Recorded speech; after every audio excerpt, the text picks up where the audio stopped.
அனைவருக்கும் வணக்கம். Welcome to lotus NEET biology Tamil YouTube channel.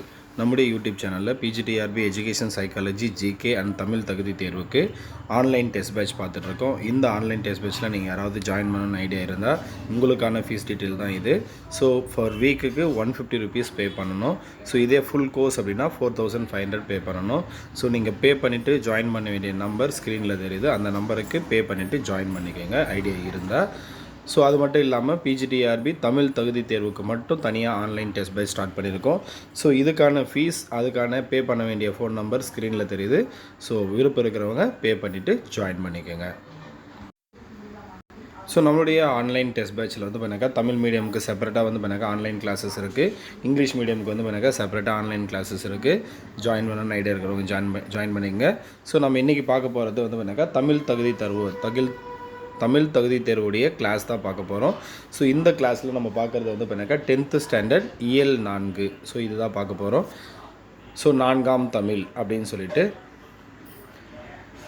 So இங்கே வந்து பண்ணாக்கா செயற்கை நுண்ணறிவு.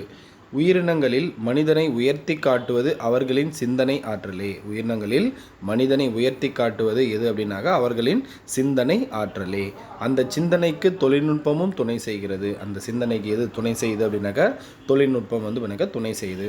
மனிதர்கள் செய்யும் வேலைகளான மொழிபெயர்ப்பு, இசையமைப்பு, மகிழுந்து ஓட்டுதல் முதலியவற்றை செய்ய கணினி கரங்கள் நீள்கின்றன.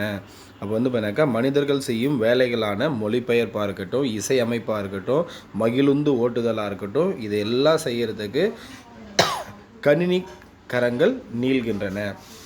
கட்டுரை எழுதும் மென்பொருள்கள், கவிதை பாடும் ரோபோக்கள், மனிதரால் இயலாத செயல்களை செய்யும் ரோபோக்கள், ஆள்கள் இல்லாமலே நடத்தப்படும் வணிக கடைகள் என புதிதான வழிகளில் மனித பணித்திறனை கூட்டுகின்ற இந்த தொழில்நுட்பம் பற்றி தான் இந்த பாடத்தில் பார்க்க போகிறோம்.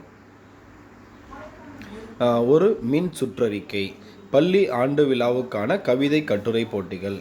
கலந்து கொள்ளும் மாணவர்கள் நான் விரும்பும் தமிழகம் என்னும் தலைப்பில் ஒரு பக்க அளவில் கவிதையும் 4 பக்க அளவில் கட்டுரையும் எழுதி பள்ளி மின்னஞ்சல் முகவரிக்கு அனுப்பவும். ஸோ இங்கே வந்து பண்ணாக்கா பள்ளி ஆண்டு விழாவில் கவிதை கட்டுரை போட்டிகள் அப்படின்னு ஒன்று வைக்கிறாங்க. இதில் கலந்து கொள்ளக்கூடிய மாணவர்களுக்கான அந்த தலைப்பு என்ன அப்படின்னா நான் விரும்பும் தமிழகம் அப்படின்ற தலைப்பில். ஸோ கவிதையாக இருந்தால் ஒரு பக்க அளவிலும், கட்டுரையாக இருந்தால் 4 பக்க அளவிலும் எழுதி அந்த பள்ளியுடைய மின்னஞ்சல் முகவரிக்கு அனுப்பணும் அப்படின்னு கொடுக்குறாங்க. உங்கள் படைப்பு உங்களின் செயற்கை நுண்ணறிவு உதவியாளரை கொண்டு எழுதப்படவில்லை என்று பள்ளியின் செயற்கை நுண்ணறிவு வல்லுநரிடம் சான்று பெற்ற பின்னரே தேர்வுக்கு எடுத்துக்கொள்ளப்படும். அப்போ வந்து பார்த்தாக்கா உங்களுடைய படைப்பாக இருக்கட்டும், உங்களுடைய செயற்கை நுண்ணறிவு உதவியாளரை கொண்டு எழுதப்படவில்லை என்று பள்ளியின் செயற்கை நுண்ணறிவு வல்லுநரிடம் சான்று பெற்ற பின்னரே தேர்வுக்கு எடுத்துக்கொள்ளப்படும். அப்போ நம்ம எழுதின அந்த கட்டுரையாக இருக்கட்டும் இல்லை கவிதையாக இருக்கட்டும், இதை வந்து பார்த்தாக்கா அந்த செயற்கை நுண்ணறிவை யூஸ் பண்ணி எழுதலை அப்படின்னு சான்று பெற்ற பிறகு தான் ஏற்றுக்கொள்ளப்படும். இப்படியான மின் சுற்றறிக்கை எதிர்காலத்தில் மாணவர்களின் திறன்பேசிகளுக்கு வரலாம். இந்த மாதிரியான மின் சுற்றறிக்கை வந்து பார்த்தாக்கா மாணவர்களுடைய திறன்பேசிகளுக்கு எதிர்காலத்தில் வரலாம் அப்படின்னு சொல்லலாம். மின்னணு புரட்சி. எந்த ஒரு புதிய தொழில்நுட்பமும் ஒரே நாளில் வந்துவிடுவதில்லை. எந்த ஒரு புதிய தொழில்நுட்பமும் ஒரே நாளில் வந்துடுறதில்லை. 1980களில் ஒவ்வொருவருக்குமான தனிநபர் கணினிகளின் வளர்ச்சியும் இணைய பயன்பாட்டின் பிறப்பும் இன்றைய மின்னணு புரட்சிக்கு காரணமாயின.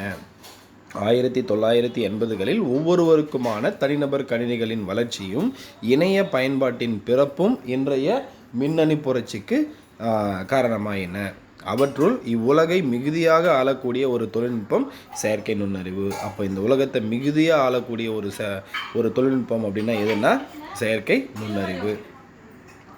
அறையின் மூலையில் நிறுவப்பட்டிருக்கும் கண்காணிப்பு கருவி அசைவு நிகழும் பக்கம் தன் பார்வையை திருப்புகிறதே, அதனுள் பொதிந்திருப்பது செயற்கை நுண்ணறிவு. அப்போ வந்து பண்ணாக்கா அறையின் மூலையில் நிறுவப்பட்டிருக்கும் கண்காணிப்பு கருவி கேமரா வந்து பண்ணாக்கா ஒரு அசைவை பார்த்தோன்னே அந்த அசைவை நோக்கி திரும்புது இல்லையா, அதில் இருக்கிறது என்ன அப்படின்னு பார்த்தீங்கன்னாக்கா செயற்கை நுண்ணறிவு. அந்த வழியில் போக்குவரத்து நெரிசல் அதிகம், இதுவே சுருக்கமான வழி என்று நமது திறன்பேசியில் உள்ள வழிகாட்டி வரைபடம் காட்டுகிறதல்லவா, அதற்கு காரணமாக இருப்பதும் செயற்கை நுண்ணறிவு. அப்போ வந்து பண்ணாக்கா நம்ம ஒரு ரோட் மேப் போட்டு வண்டி ஓட்டுறோம். அப்போ அந்த ரோட் மேப்பில் வந்து பண்ணாக்கா அந்த வழி வேண்டாம், இந்த வேலை போங்க அப்படின்னு சொல்லி இந்த வழியில் போங்கன்னு சொல்லுது இல்லையா. ஸோ அதில் யூஸ் ஆகிறது எதுனா செயற்கை நுண்ணறிவு தான். நமது திறன்பேசியோ கணினியோ நாம் சொல்ல சொல்ல தன் அகண்ட தரவுகளில் உள்ள கோடிக்கணக்கான சொற்களுடன் ஒப்பிட்டு சரியான சொல்லை கால் நொடிக்கு குறைவான நேரத்தில் தேர்ந்தெடுத்து திரையில் காண்பிக்கிறதல்லவா, அங்கு இணைந்திருப்பதும் செயற்கை நுண்ணறிவு தான். அப்போ நம்ம கூகுளில் போயிட்டு நம்ம ஏதோ ஒன்று சர்ச் பண்ணுறோம், நம்ம சர்ச் பண்ணுறதுக்கான சரியான ஆன்சர் வந்து பண்ணாக்கா அரை நொடிக்குள்ளவே வந்து பண்ணாக்கா நமக்கு வருது.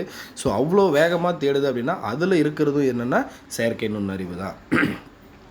செயற்கை நுண்ணறிவை கொண்ட இயந்திரம் மனிதர்களுடன் சதுரங்கம் முதலான விளையாட்டுகளை விளையாடுகிறது.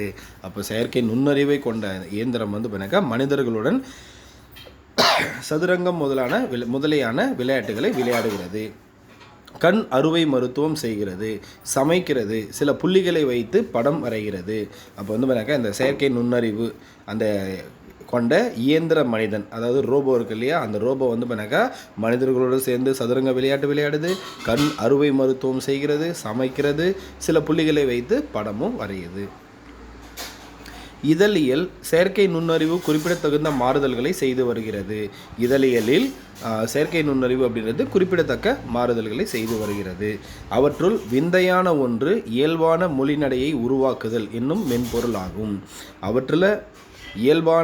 அவற்றுள் விந்தையான ஒன்று என்ன அப்படின்னா இயல்பான மொழிநடையை உருவாக்குதல், நேச்சுரல் லாங்குவேஜ் ஜெனரேஷன் அப்படின்ற மென்பொருள் உருவாக்குறது தான். அதற்கு வேர்ட்ஸ்மித் எழுத்தாளி என்று பெயர். அதாவது அவற்றுள் விந்தையான ஒன்று இயல்பான மொழிநடையை உருவாக்குதல் என்னும் மென்பொருள். அதற்கு அந்த மென்பொருளுக்கு என்ன பேருனா வேர்ட்ஸ்மித் எழுத்தாளி என்று பெயர் வைத்திருக்கிறார்கள். தகவல்களை கொடுத்தால் போதும் வேர்ட்ஸ்மித் அழகான கட்டுரையை சில நொடிகளில் உருவாக்கிவிடும். அப்போ வந்து பண்ணாக்கா அந்த தகவல் என்ன தகவலோ அந்த தகவலை கொடுத்தா போதும் சில நொடிகளில் அந்த வேர்ட்ஸ்மித் வந்து பண்ணாக்கா ஒரு அழகான கட்டுரையை வந்து பண்ணால் நம்ம என்ன தகவல் கொடுத்தோமோ அது ரிலேட்டடாக வந்து பண்ணாக்கா நமக்கு உருவாக்கி கொடுத்துரும். இணையத்தில் வணிகம் செய்யும் தனியார் நிறுவனம் ஒன்று செயற்கை நுண்ணறிவை பயன்படுத்தி பெரும்பாலும் ஆளற்ற பல்பொருள் அங்காடிகளை உலகெங்கிலும் திறந்து வருகிறது. இணையத்தில் வணிகம் செய்யும் தனியார் நிறுவனம் ஒன்று செயற்கை நுண்ணறிவை பயன்படுத்தி பெரும்பாலும் ஆளற்ற பல்பொருள் அங்காடிகளை உலகெங்கிலும் திறந்து வருகிறது. அப்போ வந்து பண்ணாக்கா அந்த சூப்பர் மார்க்கெட்டில் வந்து பண்ணாக்கா ஆளுங்க இருக்காங்க இப்போது. ஆனால் உலகெங்கிலும் வந்து பண்ணாக்கா நிறைய இடத்துல வந்து பண்ணாக்கா ஆளே இல்லாத சூப்பர் மார்க்கெட் வந்து பண்ணாக்கா நிறுவிட்டு வராங்க. அங்கே யூஸ் ஆகுது எதுனா இந்த செயற்கை நுண்ணறிவு தான். ஸோ இங்கே தெரியுமால 2016 IBM நிறுவனத்தின் செயற்கை நுண்ணறிவு கணினியான வாட்சன் சில நிமிடங்களில் 2 கோடி தரவுகளை அலசி நோயாளி ஒருவரின் புற்றுநோயை கண்டுபிடித்தது. 2016 IBM நிறுவனத்துடைய செயற்கை நுண்ணறிவு கணினியான வாட்சன், அந்த செயற்கை நுண்ணறிவு கருவியோடு வாட்சன் சில நிமிடங்களில் 2 கோடி தரவுகளை அலசி நோயாளி ஒருவரின் புற்றுநோயை கண்டுபிடித்தது. சீனாவில் 50க்கும் மேற்பட்ட மருத்துவமனைகள் இயந்திர மனிதர்களை பணிக்கு அமர்த்தியுள்ளன. சீனாவில் வந்து பண்ணாக்கா 50க்கும் மேற்பட்ட மருத்துவமனைகள் வந்து பண்ணாக்கா இயந்திர மனிதனை பணிக்கு அமர்த்தியிருக்கு. அவை அங்கு வரும் நோயாளிகளின் குரலையும் முகத்தையும் அடையாளம் கண்டு அவர்களின் கேள்விக்கு பதில் சொல்கிறது. அங்கே அந்த ரோபோ என்ன பண்ணுது அப்படின்னு பார்த்தீங்கன்னா அங்கே வரக்கூடிய அந்த நோயாளிகளுடைய குரலையும் முகத்தையும் வைத்து அவர்களை அடையாளம் கண்டு அவர்களுக்கு கேள்விக்கு பதில் சொல்கிறது. சீன மொழியின் வெவ்வேறு வட்டார வழக்குகளை கூட அவை புரிந்து கொண்டு பதிலளிக்கிறது. சீன மொழியின் வெவ்வேறு வட்டார வழக்குகள் அதை கூட வந்து புரிந்து கொண்டு அது பதிலளிக்குது அப்படின்னு சொல்கிறாங்க. அடுத்து செயற்கை நுண்ணறிவு நமக்கு எப்படி அறிமுகமாகிறது? இவ்வுலகை இதுவரை மென்பொருள் ஆண்டு கொண்டிருக்கிறது. இவ்வுலகை இதுவரை எது ஆண்டு கொண்டிருக்கிறது அப்படின்னாக்கா சாஃப்ட்வேர், அந்த மென்பொருள் தான் ஆண்டு கொண்டிருக்கிறது. இனிமேல் செயற்கை நுண்ணறிவு தான் ஆளப்போகிறது. இனிமேல் வந்து செயற்கை நுண்ணறிவு தான் நம்மளை எல்லாம் ஆளப்போகிறது. சமூக ஊடகங்கள் வழியாகவும் மின்னணு சந்தை மூலமாகவும் செயற்கை நுண்ணறிவு கொஞ்சம் கொஞ்சமாக நம்மிடம் வந்து சேர தொடங்கிவிட்டது. அப்போ செயற்கை நுண்ணறிவு சமூக ஊடகங்கள் வழியாகவும் மின்னணு சந்தைகள் மூலமாகவும் இந்த செயற்கை நுண்ணறிவு வந்து கொஞ்சம் கொஞ்சமாக நம்மிடம் வந்து சேர தொடங்கிவிட்டது. சமூக ஊடகங்களில் நீங்கள் பார்க்கிற ஒவ்வொன்றும் தேடுபொருட்களில் தேடி கிடைக்கும் விடைகளும் செயற்கை நுண்ணறிவு தீர்மானிப்பதை தான். அப்போ வந்து நம்ம கணிப்பொறியில் தேடுகின்ற ஒவ்வொன்றும் அந்த ஒவ்வொன்றுக்கும் கிடைக்கக்கூடிய விடை எல்லாமே வந்து எது தீர்மானிக்குது அப்படின்னா அந்த செயற்கை நுண்ணறிவு தான் தீர்மானிக்கிறது. தொழில்நுட்ப வரையறைகளின் படி செயற்கை நுண்ணறிவு என்பது ஒரு மென்பொருள் அல்லது கணினி செயல்திட்ட வரைவு எனலாம். அப்போ செயற்கை நுண்ணறிவு அப்படின்றது வந்து ஒரு மென்பொருள் அப்படின்னா கணினி செயல்திட்ட வரைவு, கம்ப்யூட்டர் ப்ரோக்ராம் எனலாம். இது கொஷின் கேட்கலாம். அது தானாக கற்றுக்கொள்ளக்கூடியது. இந்த அறிவை கொண்டு தனக்கு வரும் புதிய புதிய சூழ்நிலைகளில் மனிதரை போல தானே முடிவெடுக்கும் திறனுடையது.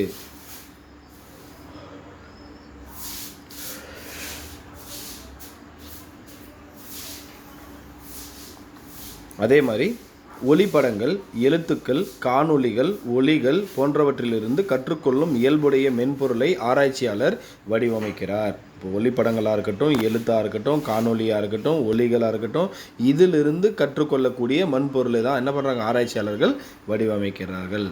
அவ்வாறு கற்றுக்கொண்டதை அந்த இயந்திரம் தேவைப்படும் இடங்களில் தேவைப்படும் நேரங்களில் செயல்படுத்தும்.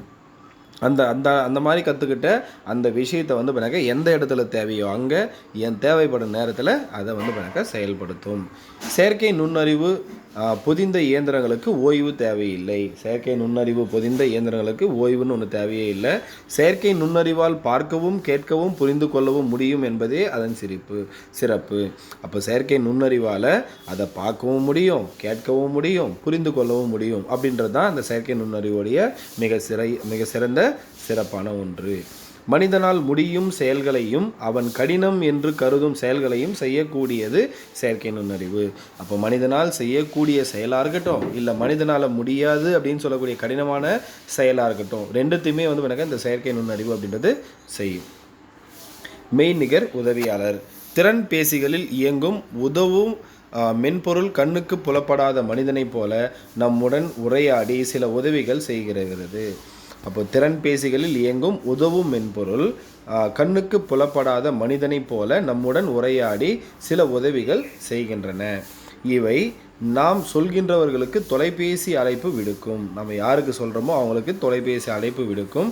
நாம் திறக்க கட்டளையிடுகின்ற செயலியை திறக்கும். நம்ம எந்த செயலியை வந்து திறக்கணும்னு நினைக்கிறோமோ அதை திறக்கும். நாம் கேட்பதை உலாவியல் தேடும். ப்ரௌசர் நம்ம கேட்கறத வந்து தேடும். நாம் கேட்பதை அந்த உலாவியல் ப்ரௌசர் வந்து தேடும். நாம் விரும்பும் அழகான கவிதையை இணையத்தில் தேடித்தரும். நம்ம விரும்பக்கூடிய அந்த அழகான கவிதையை இணையத்தில் தேடித்தரும். எந்த கடையில் எது விற்கும் என்று சொல்லும். அதே மாதிரி எந்த கடையில் எது விற்பாங்க அப்படின்னு சொல்லும். படிப்பதற்கு உரிய நூல்களை பட்டியலிடும். படிக்கிறதுக்கு உகந்த நூல்களை வந்து நமக்கு பட்டியலிட்டு காட்டும். நாம் எடுத்த ஒளிப்படங்களை பற்றி கருத்துரைக்கும். நாம் ஏதோ ஒரு ஃபோட்டோ எடுத்துருப்போம், அதை பற்றி வந்து கருத்தும் கூறும். எதிர்காலத்தில் உங்கள் நெருங்கிய நண்பர்கள், குடும்பத்தினர் ஆகியோரை விடவும் இது போன்ற மெய்நிகர் உதவியாளர் உங்களை நன்கு அறிந்தவர்களாக இருக்கும். ஸோ எதிர்காலத்தில் வந்து நம்ம குடும்ப உறுப்பினர் இல்லை வந்து நண்பர்கள் நம்மளை அறிஞ்சிருக்கிறத விட இந்த மெய்நிகர் உதவியாளர் அப்படின்னு சொல்லக்கூடிய அந்த செயற்கை நுண்ணறிவு தான் வந்து நம்மளை பற்றி தெரிஞ்சுக்கிட்டு இருக்கோம். டாக்டர் திரும்பவும் ஐயாவுக்கு மூச்சு திணறல், டெரிப்ளின் ஊசி போட்டு விடட்டுமா என்று கேட்கும். அப்போது டாக்டர் திரும்பவும் ஐயாவுக்கு மூச்சு திணறல் வந்திருக்கு, டெரிப்ளின் ஊசி போட்டு விடட்டுமா அப்படின்னு கேட்கும். இந்த உதவியாளர்களை இங்கவனை யான் பெறவே என்ன தவம் செய்துவிட்டோம் என்று பாரதியார் மெச்சுவது போல் மெச்சு கொள்ளலாம்.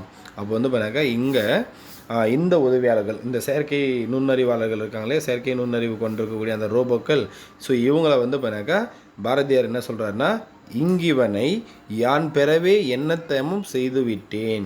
இங்கிவனை யான் பெறவே எண்ணத்தவம் செய்துவிட்டேன் அப்படின்னு யார் சொன்னது? பாரதியார் சொல்கிறார். இது கொஸ்டின் கேட்பாங்க. இங்கிவனை யான் பெறவே எண்ணத்தவம் செய்துவிட்டேன் அப்படின்னு கூறியவர் யார் அப்படின்னா பாரதியார். அடுத்து ஒளிப்பட கருவியில் செயற்கை நுண்ணறிவு. தற்போது வெளிவருகிற சில உயர் வகை திறன்பேசியின் ஒளிப்பட கருவி செயற்கை நுண்ணறிவு தொழில்நுட்பத்தை கொண்டிருக்கிறது. தற்போது வெளிவருகின்ற சில உயர் வகை திறன்பேசியில் ஒளிப்பட கருவி, ஃபோட்டோ எடுக்கிறாங்க இல்லையா, கேமரா, அதில் வந்து செயற்கை நுண்ணறிவு தொழில்நுட்பத்தை கொண்டிருக்கிறது. கடவு சொல்லும் கைரேகையும் திறன்பேசியை திறப்பதும் பழமையானது.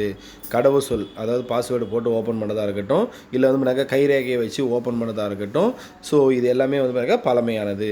உரிமையாளரின் முகத்தை அடையாளம் கண்டு திறப்பது இன்றைய தொழில்நுட்பம். ஸோ நம்ம ஃபேஸ் ரீட் பண்ணி ஓப்பன் பண்ணது இல்லையா பாஸ்வேர்டு, அது வந்து பண்ணாக்க புதுமையானது.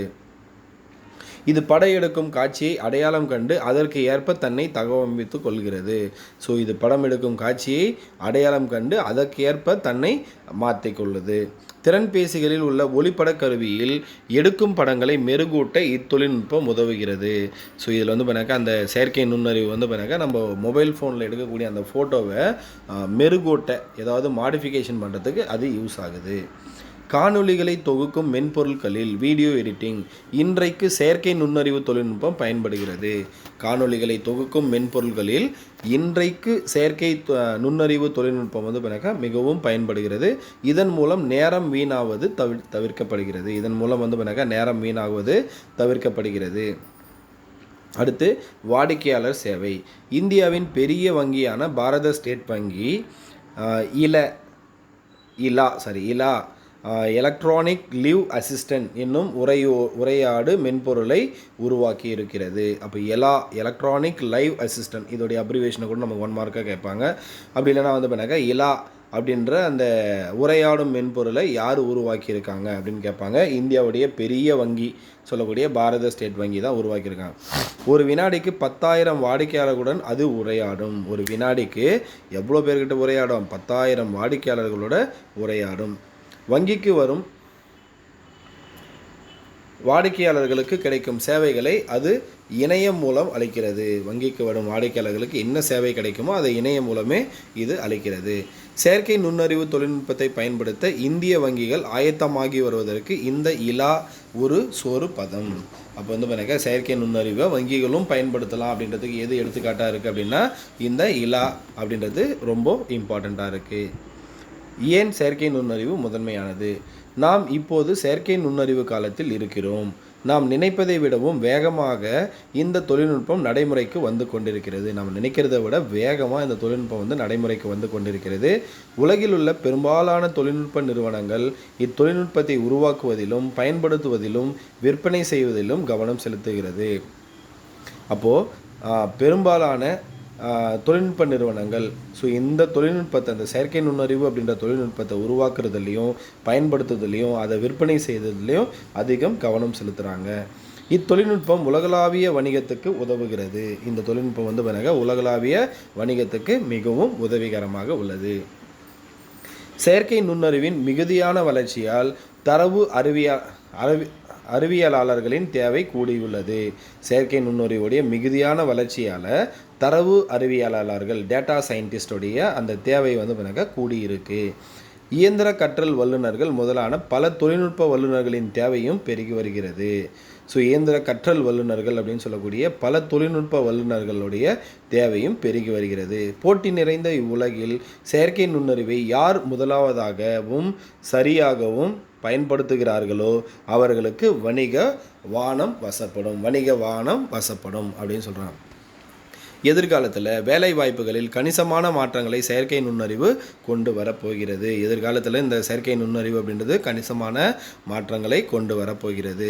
எதிர்காலத்தில் ரோபோவிடம் குழந்தையை ஒப்படைத்துவிட்டு நிம்மதியாக அலுவலகம் செல்லும் பெற்றோர்களை நாம் பார்க்க போகிறோம். எதிர்காலத்தில் வந்து பண்ணாக்கா ரோபோ கிட்ட குழந்தையை கொடுத்துட்டு நிம்மதியாக வந்து பண்ணாக்கா ஆஃபீஸ் அலுவலகம் சென்று வரும் பெற்றோர்களை நாம் பார்க்க தான் போகிறோம்.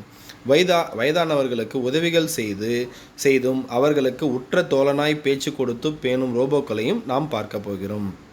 அப்போது வயதானவர்களுக்கு உதவிகள் செய்தும் அவர்களோடு பேச்சு கொடுத்து உற்ற தோழனாய் பேச்சு கொடுத்து பேணும் ரோபோக்களையும் நாம் பார்க்க தான் போகிறோம். செயற்கை நுண்ணறிவு உள்ள ரோபோக்களால் மனிதர் செய்ய இயலாத அலுப்பு தட்டக்கூடிய கடினமான செயல்களை செய்ய முடியும். மனித முயற்சியில் உயிராபத்தை விளைவிக்கக்கூடிய செயல்களை செய்ய முடியும். அப்போ செயற்கை நுண்ணறிவு உள்ள ரோபோக்களால் மனிதர் செய்ய இயலாத அலுப்பு தட்டக்கூடிய கடினமான செயல்களையும் செய்ய முடியும். மனித முயற்சியில் உயிராபத்தை விளைவிக்கக்கூடிய செயல்களையும் செய்ய முடியும். புதிய வணிக வாய்ப்புகளை செயற்கை நுண்ணறிவு நல்குகிறது. புதிய வணிக வாய்ப்புகளை செயற்கை நுண்ணறிவு நமக்கு அளிக்கிறது. பெருநிறுவனங்கள் தங்கள் பொருட்களை உற்பத்தி செய்யவும் சந்தைப்படுத்தவும் செயற்கை நுண்ணறிவை பயன்படுத்துகிறது. அப்போ பெருநிறுவனங்கள் இந்த பொருட்களை உற்பத்தி செய்வதற்காக இருக்கட்டும், இல்லை அதை சந்தைப்படுத்துவதற்காக இருக்கட்டும், இந்த செயற்கை நுண்ணறிவு அப்படின்றது மிகவும் பயன்படுகிறது. அடுத்து, விடுதிகளில், வங்கிகளில், அலுவலகங்களில் தற்போது மனிதர்கள் அளிக்கும் சேவைகளை ரோபோக்கள் அளிக்கும். மேலும் நம்முடன் உரையாடுவது, ஆலோசனை வழங்குவது, பயண ஏற்பாடு செய்து தருவது, தண்ணீர் கொண்டு வந்து தருவது, உடன் வந்திருக்கும் குழந்தைகளுக்கு வேடிக்கை காட்டுவது என பலவற்றையும் எதிர்காலத்தில் இந்த ரோபோக்கள் செய்யும்.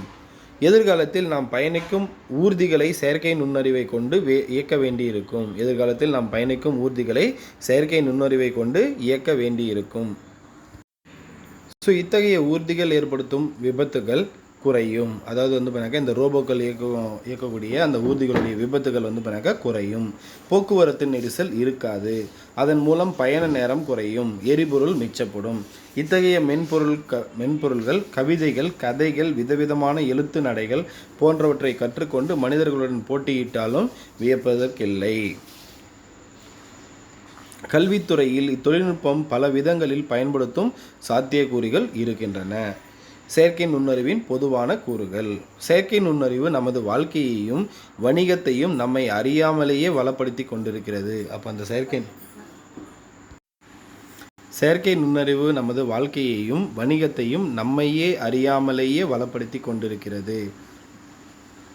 இந்த தொழில்நுட்பத்தை கண்டு அச்சப்பட்டவர்களின் அலறல்களை நாம் எதிர்கொள்வதே முதல் அறைகூவல்.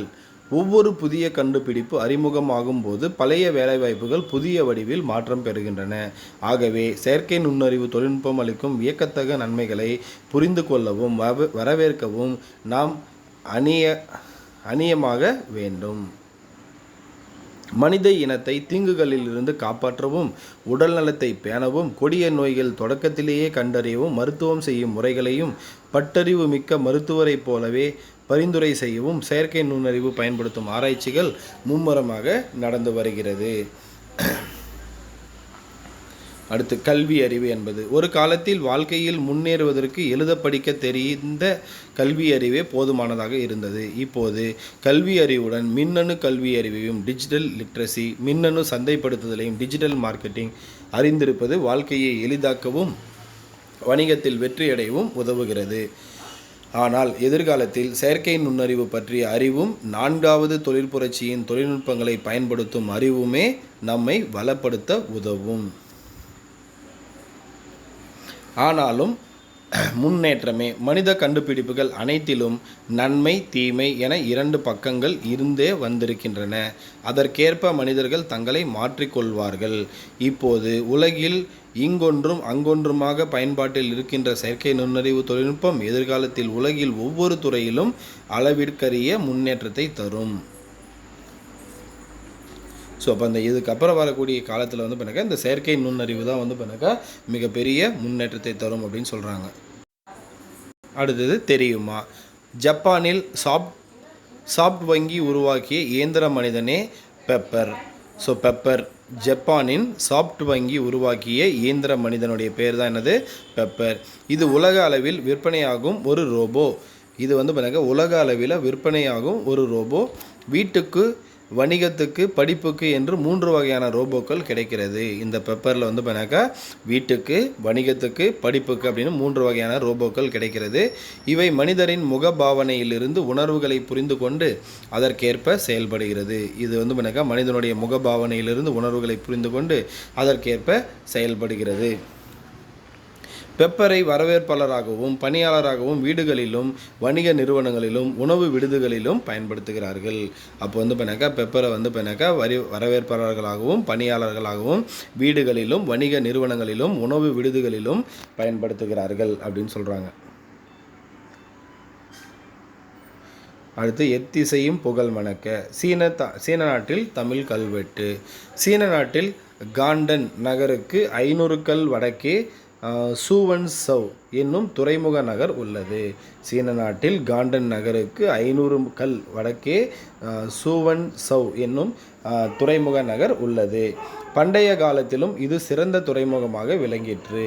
அந்த காலத்தில் தமிழ் வணிகர்கள் இந்நகருக்கு அடிக்கடி வந்து சென்றுள்ளனர். அதன் காரணமாக சீனாவில் சிவன் கோயில் ஒன்று கட்டப்பட்டது. அப்போது பண்டைய காலத்தில் வணிகம் செய்கிறதுக்காக வந்து பண்ணாக்கா சீனாவுக்கு வந்து பண்ணாக்கா அடிக்கடி தமிழர்கள் சென்று வந்திருக்காங்க. ஸோ அதனால் வந்து பண்ணாக்கா சீனாவில் ஒரு சிவன் கோயிலும் கட்டப்பட்டுள்ளது. அது சீன பேரரசரான குப்லாய் கானின் ஆணையின் கீழ் கட்டப்பட்டது என்பதை குறிக்கும் தமிழ் கல்வெட்டு இன்றும் இக்கோயிலில் உள்ளது. அது வந்து பண்ணாக்கா சீன பேரரசுன்னு சொல்லக்கூடிய குப்லாய் கானின் ஆணையின் கீழே கட்டப்பட்டது என்பதை குறிக்கும் தமிழ் கல்வெட்டு இன்றும் அந்த கோயிலில் இருக்குது. இக்கோயிலில் சோழர் கால சிற்பங்கள் அமைக்கப்பட்டுள்ளன. இந்த கோயிலில் வந்து பண்ணாக்கா சோழர் கால சிற்பங்கள் வந்து பண்ணாக்கா அமைக்கப்பட்டிருக்கின்றன. ஸோ அடுத்தது வந்து பண்ணாக்கா அந்த பெருமாள் திருமொழி ஒரு டாபிக் இருக்குது. அடுத்தது பரிபாடல் ஒரு டாபிக் இருக்குது. இந்த 2 டாப்பிக்கும் அடுத்து தனி வீடியோவாக பார்ப்போம். நன்றி, வணக்கம்.